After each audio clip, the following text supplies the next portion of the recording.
बिस्मिल्लाहिर्रहमानिर्रहीम, अस्सलाम वालेकुम। क्या हाल है तमाम देखने वालों के? सब अपने घर में खुश रहें, आबाद रहें, आमीन सुम्मा आमीन। आज मैं कुछ नहीं बना रही पंजाबी का किचन में। ये सियालकोट है, ये बाजी का किचन है। तो बाजी बना रही है वो जो गाय का दूध होता है पहला जब उसके बेबी होता है तो इसको कहते हैं बोली। तो ये बोली की रेसिपी है और बाजी बना रही हैं और बहुत मज़े की ये रेसिपी है जो कि हम सिर्फ देख सकते हैं। अगर मैं सियालकोट में होती तो खा के भी बताती।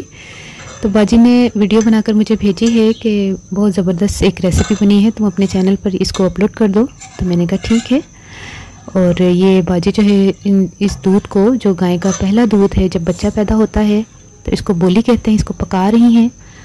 और इसमें सिर्फ 2 चीज़ें शामिल की जाती हैं जिसमें चीनी और सब्ज़ी इलायची का पाउडर है। वो अपने हिसाब से आप चीनी को कम या ज़्यादा कर सकते हैं। इसको सिर्फ इतना पकाना है कि ये गाढ़ा हो जाए। तो अब बाजी की रेसिपी को आप पूरा देखें, लेकिन बाजी बोल नहीं रही, बाजी खामोशी से रेसिपी बना रही हैं।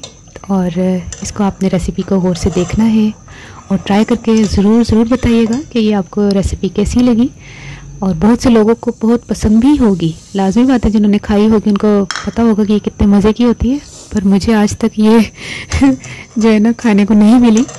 तो कौन कौन से ऐसे लोग हैं जिनको अभी तक ये खाने को नहीं मिली, मुझे बताइएगा और ट्राई ज़रूर कीजिएगा। मुझे अपनी दुआ में ज़रूर याद रख लीजिएगा और इस रेसिपी को देखिए। मेरी तरफ से अल्लाह हाफिज़।